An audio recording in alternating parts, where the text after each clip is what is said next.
Today I'm convening this meeting to follow through on my promise to secure crucial infrastructure and the networks that we've been talking so much about over the last period of time of the federal government against cyber threats. I will hold my cabinet secretaries and agency heads accountable, totally accountable, for the cybersecurity of their organization, of which we probably don't have as much, certainly not as much as we should have. We must defend and protect federal networks and data. We operate these networks on behalf of the American people, and they are very important and very sacred. We will empower these agencies to modernize their IT systems for better security and other reasons.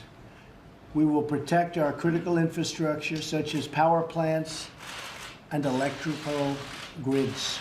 The electrical grid problem is a problem, but we'll have it solved relatively soon.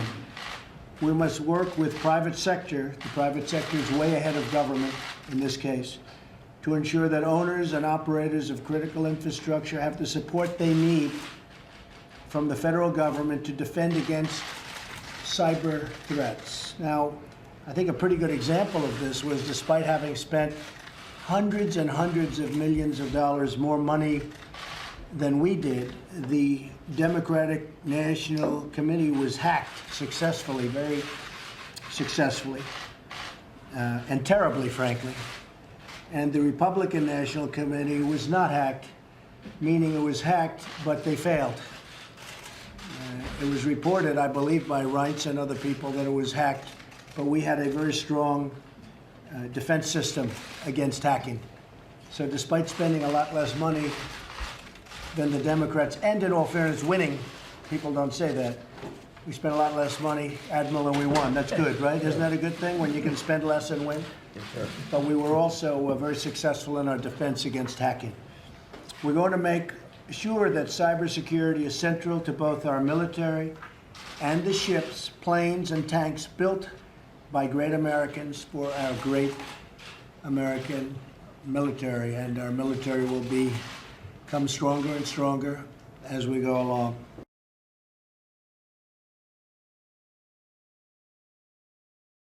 We interrupt our programming. This is a national emergency.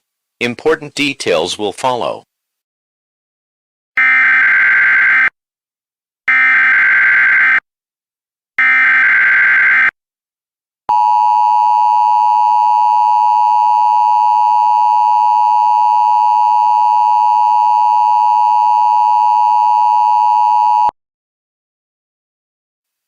The following message is transmitted at the request of the United States government.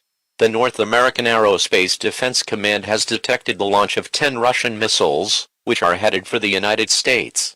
These missiles are presumed to contain nuclear warheads, and are predicted to make impact within the next 15 to 25 minutes. Predicted impact sites include Washington, D.C., New York City, San Francisco, California, Seattle, Washington, New Orleans, Louisiana, Salt Lake City, Utah, Helena, Montana, Kansas City, Missouri, Rapid City, South Dakota, and Boston, Massachusetts. All persons within 100 miles of the impacted areas should seek out a fallout shelter now. If no such shelter exists in your area, get as far underground as possible. Stay away from windows. Using everyday household objects, put as many walls between you and the outside world as possible.